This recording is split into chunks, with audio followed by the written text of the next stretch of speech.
Então, galera, eu estava analisando aqui as discussões que o youtuber Tim Nando Moura teve ao longo dos anos, né? Bom, pelo que eu acabei checando aqui, inclusive eu me recordo quando ele havia começado esse tipo de debate, né? Ele havia empreendido justamente um debate, né, para cima do Arthur Moledo Duval, o vulgo Mamãe Falei. Isso aí foi na época em que o Nando Moura ainda era bolsonarista, certo? Inclusive, depois, anos depois, o Flávio Morgenstern, que é um cara também de direita, bom, se bem que no caso também não, né? Nesse âmbito aí, o Flávio Morgenstern é o único de direita, né? O cheirando rola é de centro-esquerda.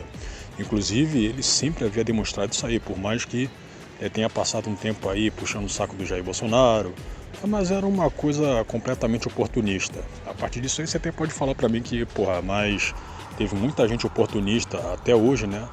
Puxando o saco do Jair, mas eles não seriam necessariamente de centro-esquerda também. Ok, mas no caso do cheirando rola, ao menos na minha visão particular, ele nunca me enganou, né, em relação a enganar, né, os outros, né, enganar as milhares de pessoas que inclusive acompanham ele no canal dele, em relação a ser um cara de centro-esquerda. Né. O cara se mostra aí como de direita, mas não, cara, ele nunca foi de direita de verdade. Isso aí inclui-se também a puxação de saco que ele teve em cima do Olavo de Carvalho. O cara sempre foi de centro-esquerda. Mas aí tá, aí então ele empreendeu essa discussão aí com o Arthur. O Flávio Morgenstern havia falado anos depois que o Fernando Rola precisou da ajuda dele para empreender pautas no mesmo debate. Aí anos depois, já ligado ao MBL, já sendo um antibolsonarista, o Nando Moura empreendeu um debate com Nicolas Ferreira, que era o então vereador por Minas Gerais. Isso aí foi antes dele ser eleito, né, como deputado federal, né, inclusive com a maior votação da história do Brasil. Isso aí foi nas últimas eleições aí de 2022. Aí teve esse tipo de debate, eu até havia falado na época que faria um react, né, diversas pessoas fizeram, desde Rodrigo Baltar até, cara, diversas pessoas fizeram. Mas eu, do pouco do trecho que eu havia visto, eu havia caído numa imensa vergonha alheia, cara. Eu fiquei com vergonha pra caramba, certo? E acabei deixando de lado. O único trecho que eu vi, o Nicolas estava metendo o pau no anão de Cotia. Eu fiquei tão envergonhado que acabei sentindo pena do anão, cara. Acabei sentindo pena do cara. Aí depois eu havia lido aí que eles haviam conversado alguns trechos em inglês, né? Tipo como se, eu sei muito mais inglês do que você.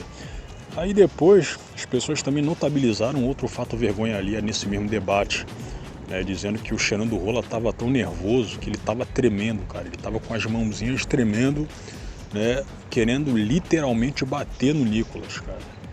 Ele havia falado, não sei se isso aí é verdade, porque até hoje eu não vi esse debate, né? Ele queria bater no Nicolas, havia falado para ele, pro Nicolas, que queria bater nele. Aí depois disso aí, o anão empreendeu um debate com Paulo Cogos, que é outro cara de direita, né? É um cara anarcocapitalista, é libertário, se bem que o próprio Cogos havia falado que não gosta do termo anarcocapitalismo, né?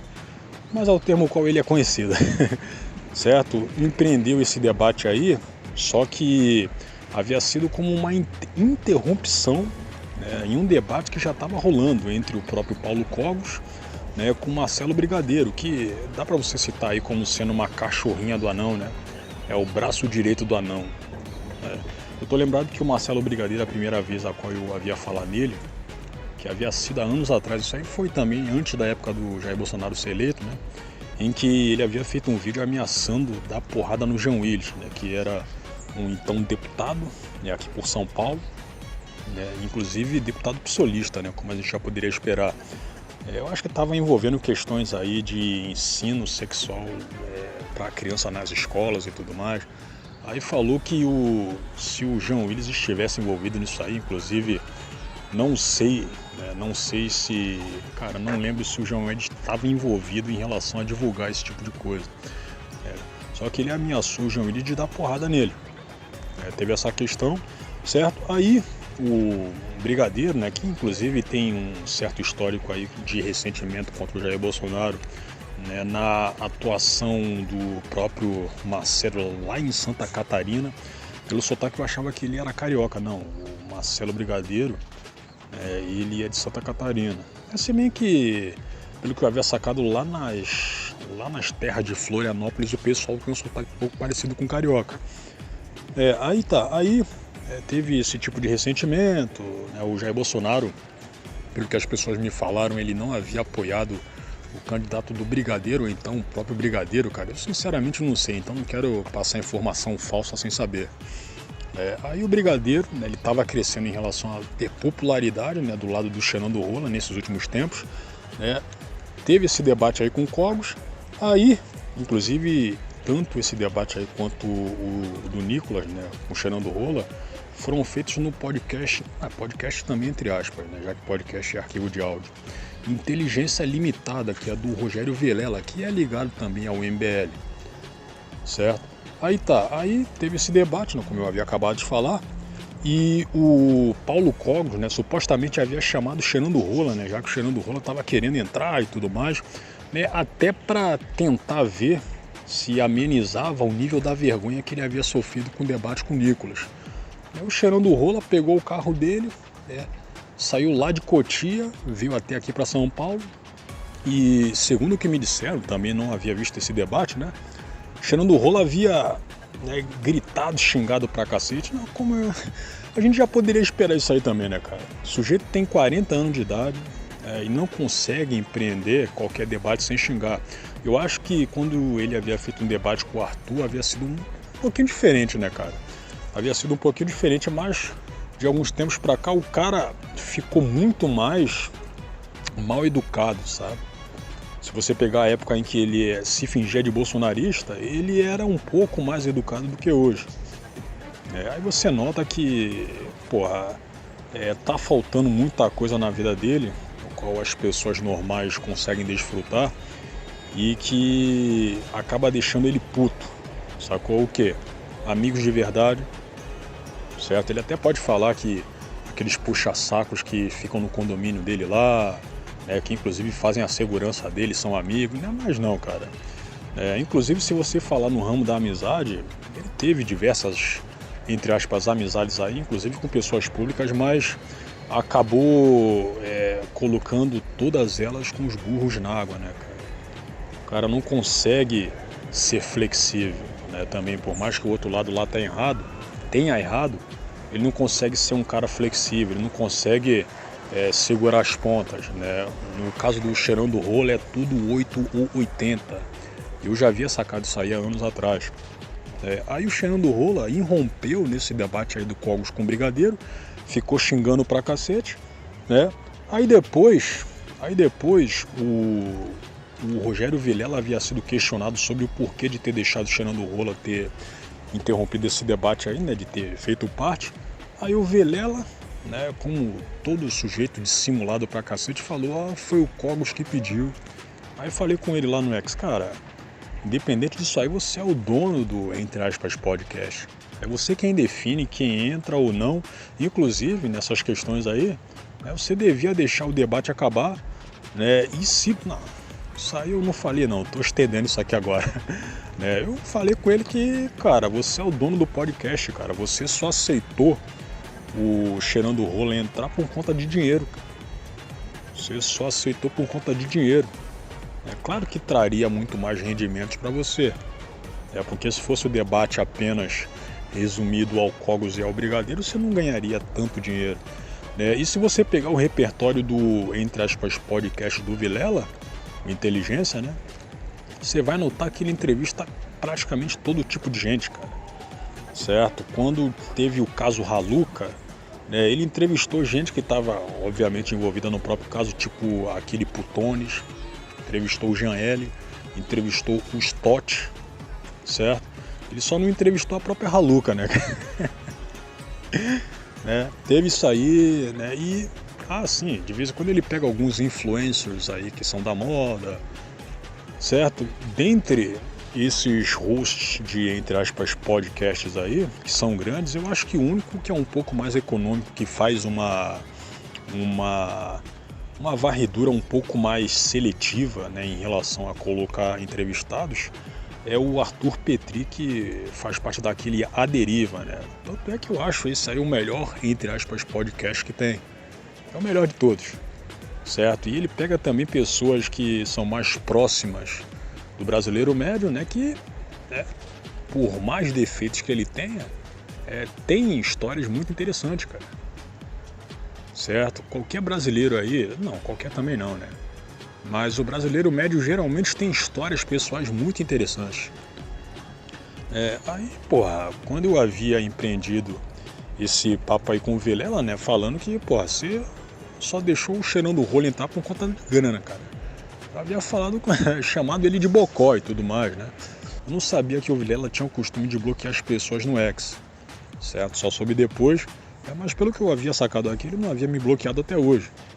Deve ter entendido que eu tava certo, né, cara? Ele deve ter entendido isso aí. Aí agora, né, em pleno mês de abril de 2024, o Gorgonoide, que é um influencer maromba, que é um cara que também que de vez em quando tá falando de política tanto lá no X quanto no canal dele, né?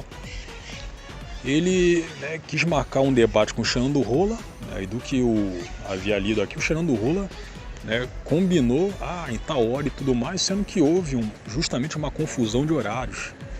Aí depois, pelo que eu havia sacado, tanto um quanto o outro aí não prosseguiram com essa ideia de fazer o debate, mas o Gorgonoide, ele tá sendo chamado de arregão e tudo mais, certo? Porque o Xerando Rola havia combinado, depois das 6 a gente pode fazer o debate e tudo. Mas o Gorgonoide, ele acabou declinando. Aí foi chamado de arregão e tudo. Aí quando eu li isso aí a primeira vez, eu pensei, putz, cara, com tudo que o Anão de Cotia havia demonstrado enquanto pessoa, tanto na questão pessoal quanto na questão política, né, principalmente nesses últimos anos aí, pô, cara, você vai ficar dando palco pra esse tipo de sujeito? Certo? Você vai ficar dando palco pra esse cara? Porque ele já demonstrou, inclusive na época em que ele era bolsonarista, ele já havia demonstrado isso aí também. Né? O sujeito não tem absolutamente nada de bom para acrescentar a qualquer conversa, cara. Eu nem preciso falar apenas pelo fato dele ser bastante raso em relação a empreender qualquer ideia no âmbito político, certo? Ele sempre foi raso. Desde o começo do canal dele lá em 2005, o cara sempre foi raso. Ele sempre optou pelo lado mais fácil. Você até pode, você que é Nandete, né? Nandete em pleno 2024, você até pode falar pra mim que, porra, mas o cara lê. Não, o sujeito lê, inclusive eu me lembro muito bem disso aí, né? Ele lê aquele tipo de literatura medieval, tipo Game of Thrones. Se ele leu algum livro relacionado à política, cara, foi muito pouco. Porque, pô, eu vou rememorar aqui. Quando ele havia empreendido um debate lá com o Arthur, ele havia pedido ajuda pro Flávio Morgenstern, que sim, é um cara estudado. Esse sim é um cara estudado. Você até pode falar pra mim que, porra, mas isso aí, como você havia dito, foi há anos atrás. Mas você acha que a situação dele mudou em relação a isso aí? Eu acho que não, cara, porque as atitudes são as mesmas. São as mesmas. Não importa se ele lida com o público juvenil, não importa se você acha que, porra, mas a criançada, né, os adolescentes, eles têm que ter as informações mastigadinhas, eles têm que se entreter, eles têm que ficar entretidos com as personagens que o Xerando Rola faz, com as caretas, com as palhaçadas todas. Mas ele já fazia isso aí naquela época. Entretanto, naquela mesmíssima época, ele não forçava tanto humor quanto força hoje. Ele não forçava esse sotaque nordestino aí. Ele começou a empreender esse tipo de sotaque aí, cara, eu acho que foi justamente na época em que ele ainda era bolsonarista. Isso aí foi o quê? Em 2018, 2019. Antes da pandemia ele já havia forçado isso aí. Aí acabou aumentando essa palhaçada toda. Certo? Você imagina que esse cara seja inteligente? A única coisa a qual ele é inteligente e faz isso muito bem é de ficar encantando os seus gados, cara. Existe algum adulto hoje em dia, em pleno 2024, que seja seguidor, né, no sentido de acreditar na, entre aspas, inteligência do Nando Moura? Eu acho que não deve ter, cara. Creio eu que não deva ter. E se tem, são muito poucos. É porque o cara ele tinha um público adulto, um pouquinho mais velho, naquela época em que ele justamente era bolsonarista. Então o público dele, isso aí há muito tempo, né? Se resume a ser um pouquinho mais grandinho que o público do Felipe Neto, enquanto youtuber. Então, cara, você vai ficar dando palco pra um sujeito como esse aí, cara, que xinga pra cacete, que fica dando chilique, né? Eu até entendo que, ok, se as pessoas excluíssem ele de debate, né, ele não deixaria de ser entrevistado, de ser chamado para entrevistas nos demais podcasts, né, e tudo. Inclusive, eu vi que há anos atrás ele havia sido entrevistado no, entre aspas, podcast do André Marinho. O André Marinho, não sei se vocês se recordam bem, ele havia trabalhado lá no Pânico, da Jovem Pan, né? Ele havia começado bem enquanto humorista, né? Imita bem pra cacete, mas nos últimos anos dele lá, ele passou a ser uma espécie de antagonista aos bolsonaristas, né? O cara atacava qualquer convidado que era simpatizante do Jair no Pânico, cara. Certo? E nos seus debates ele sempre colocava questões pessoais do convidado no meio. Sempre. Ele fez isso aí com o Nicolas por diversas vezes, cara.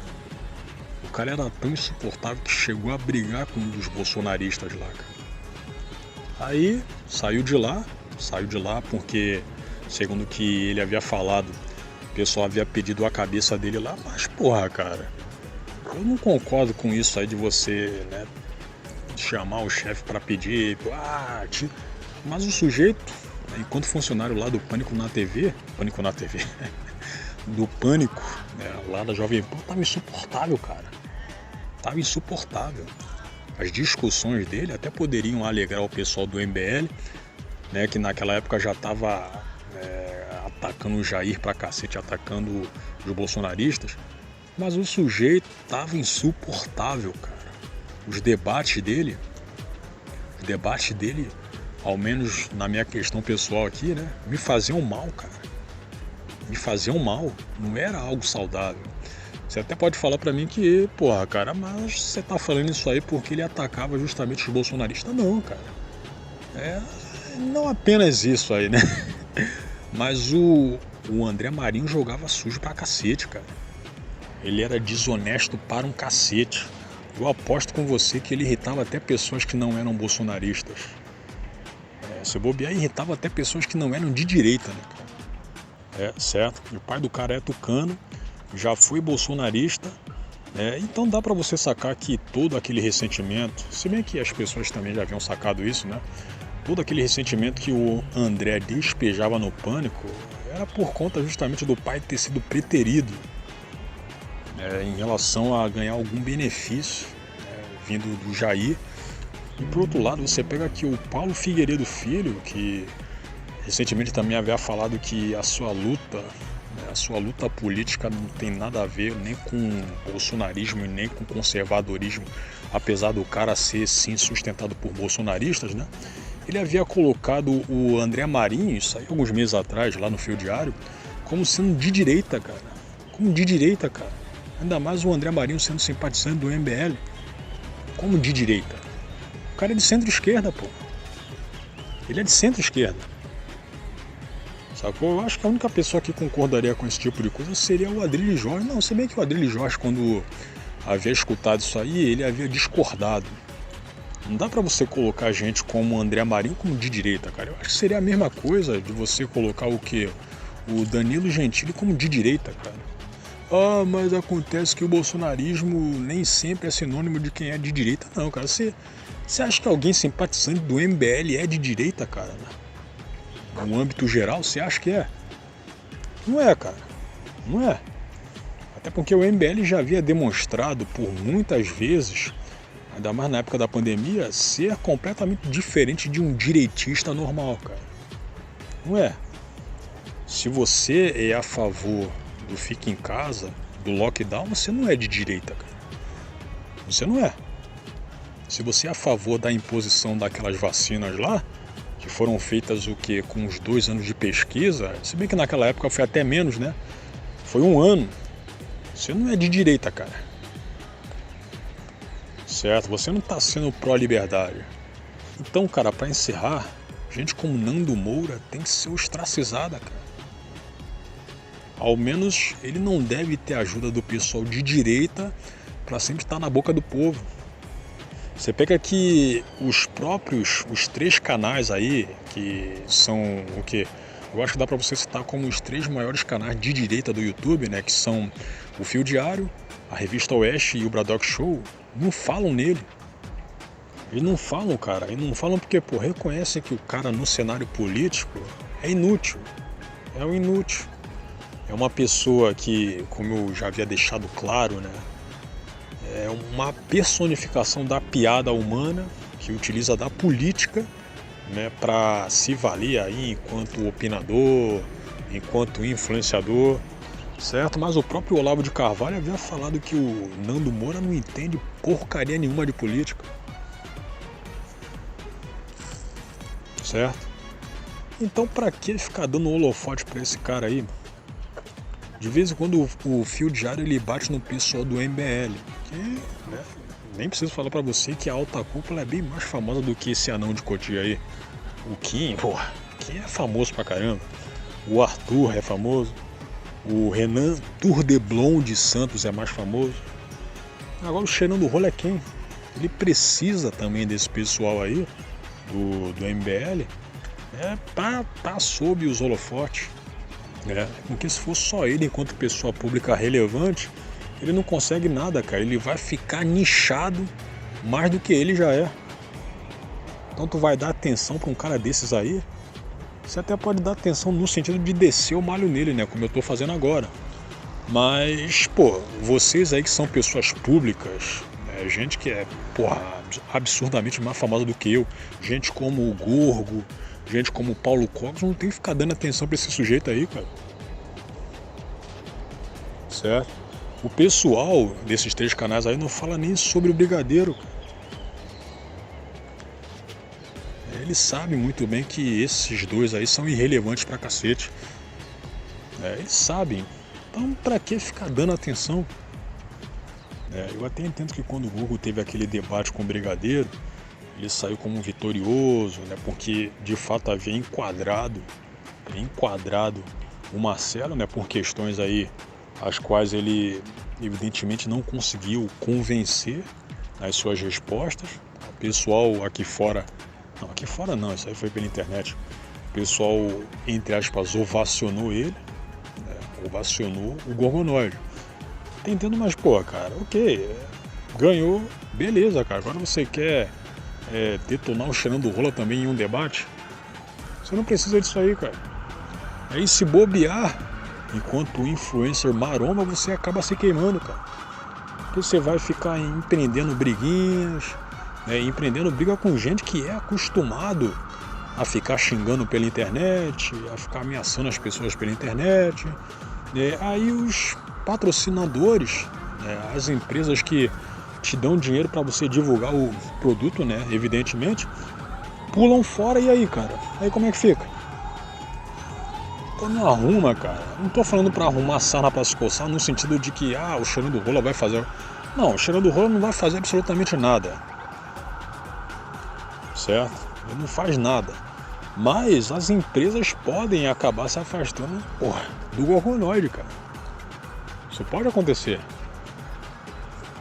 Eu acho que nenhuma empresa, normalmente, né, não quer ficar associada a um cara que fica arrumando briguinha pela internet. Certo? Você acha que o Nando Moura tem alguma empresa patrocinando ele? Pelo que eu havia sacado, cara, dos vídeos recentes os quais eu havia visto dele, não. Eu acho que só uma empresa ligada ao MBL, que tem aí semelhanças ideológicas com o MBL, poderia patrociná-lo, né? Mas até agora isso aí não aconteceu, cara. Então dá pra você dimensionar o tamanho da irrelevância do sujeito. Ele só encanta gados, né, que são adolescentes, são crianças. Porque, porra, já havia falado aqui, né? Ele só encanta adolescentes e vai ficar assim até o final, cara.